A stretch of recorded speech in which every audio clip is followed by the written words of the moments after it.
गांव में एक बहुत बड़ा मेला लगता है। उस मेले में घूमने के लिए दूर दूर से लोग आते हैं।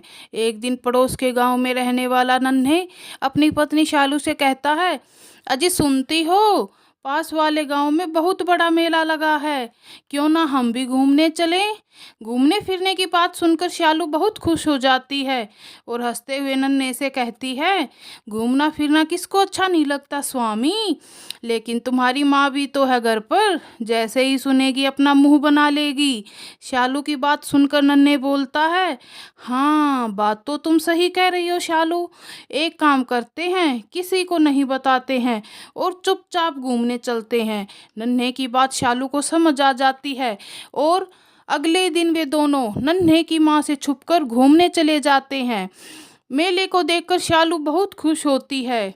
पतिदेव, मजा ही आ गया, कितना बड़ा मेला है ये और कितने अच्छे अच्छे झूले लगे हैं यहाँ पर। शालू और नन्हे मेले में पूरा दिन घूमते हैं। तभी उनके पास से एक आदमी गुजरता है जो कि शैतान जैसा लग रहा होता है। शालू उसे देखकर डर जाती है और नन्हे से कहती है, अजी सुनते हो, शाम हो गई है, हमें चलना चाहिए, मुझे डर लग रहा है, अभी अभी यहाँ से भूत गया है। शालू की बात सुनकर नन्हे हंसने लगता है और बोलता है, क्या कहा तुमने, भूत? अरे तुम थक गई हो, भूत वूत कुछ नहीं होता, वैसे भी ऐसे मेले में भूत क्या करेगा। फिर शालू और नन्हे मेले से जाने लगते हैं। तभी उन दोनों को वहाँ एक बच्चे की रोने की आवाज़ आती है, जिसे सुनकर दोनों रुक जाते हैं।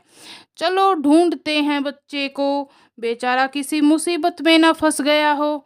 फिर शालू और नन्हे आवाज़ की दिशा में बढ़ते हैं।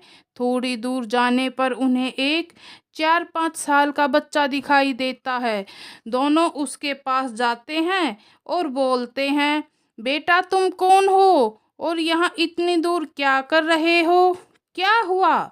बच्चा रोते हुए कहता है, अंकल मैं राजू हूँ, मैं अपने माता पिता के साथ मेला घूमने आया था, लेकिन मैं उनसे बिछड़ गया हूँ, मुझे उनसे मिलवा दो। ऐसा कहकर वो बच्चा फिर से रोने लगता है, जिसे देखकर शालू को उस पर दया आती है और वो लड़के से बोलती है, तुम चिंता मत करो बेटा, हम तुम्हारे माता पिता को जरूर ढूंढेंगे, लेकिन अभी तो मेला बंद हो गया है और रात हो गई है, क्यों ना तुम हमारे साथ चलो, कल हम यहाँ आकर तुम्हारे माँ बाप को फिर ढूंढ लेंगे, यहाँ रात में रुकना ठीक नहीं है।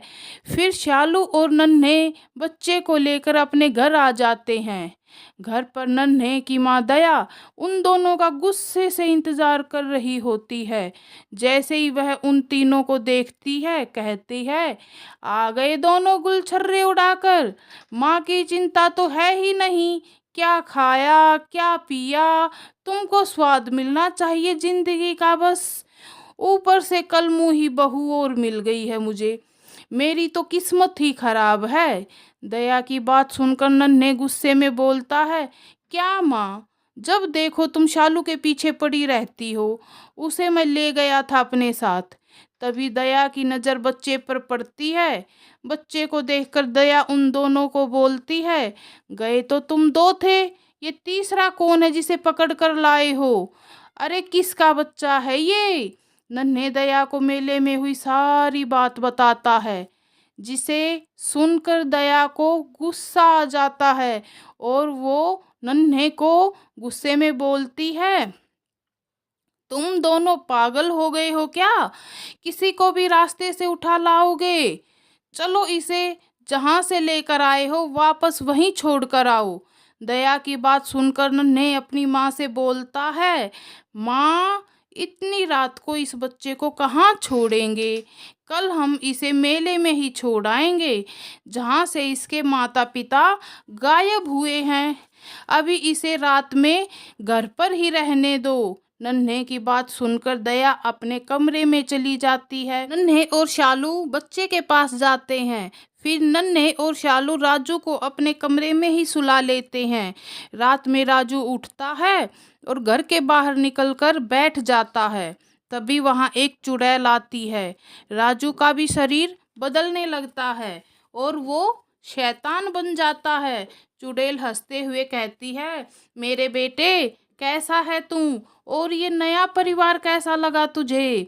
चुड़ैल की बात सुनकर शैतान बोलता है हंसते हुए, नया परिवार, हा हा हा हा, माँ एक बार मौका मिले फिर इनको तो कच्चा ही खा जाऊंगा। अगली सुबह दया घर के बाहर निकलती है। चारों तरफ बकरी का खून और हड्डियां बिखरी होती हैं। ये देखकर दया घबरा जाती है और चिल्लाती है। उसकी चीख सुनकर नन्हे और शालू बाहर आ जाते हैं। अरे क्या हुआ? नाश पीटे, देख अपनी बकरी को कोई मार कर खा गया है। ये जरूर किसी शैतान का काम है।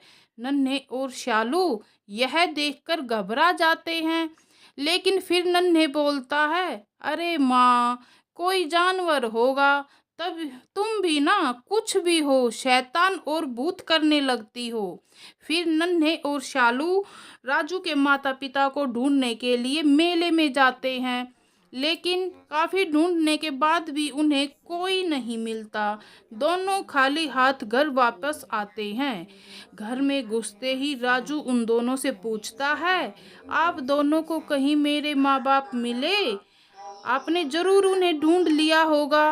राजू की इतनी प्यारी बात सुनकर शालू की आंखों में आंसू आ जाते हैं और वो बोलती है, तुम चिंता मत करो राजू बेटा, हम तुम्हारे माता पिता को जरूर ढूंढ लेंगे, और फिर मैं भी तो हूँ तुम्हारी माँ जैसी ही।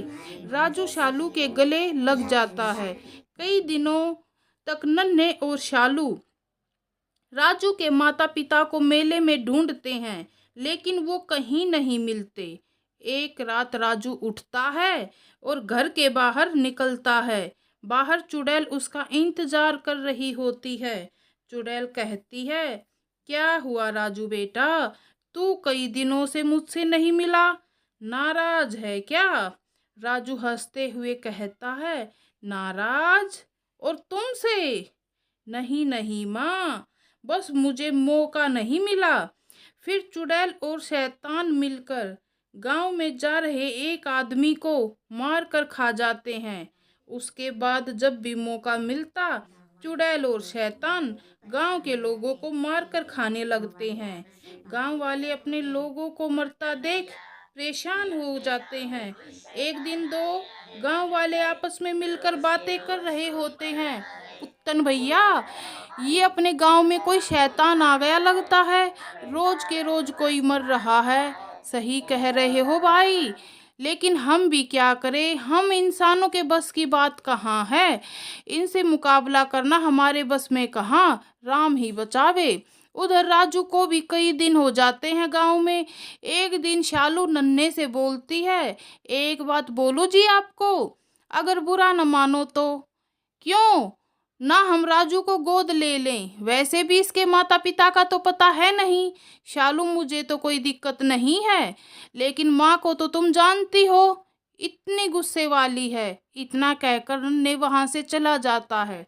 एक दिन राजू कमरे का दरवाजा खोलकर चुड़ैल से मिलने जा रहा होता है। दया उसे बाहर जाते देख लेती है और उसका पीछा करती है। राजू के पीछे पीछे चलने लगती है। फिर एक जगह जाकर राजू रुक जाता है। वहां चुड़ैल आ जाती है और राजू भी शैतान के रूप में बदल जाता है।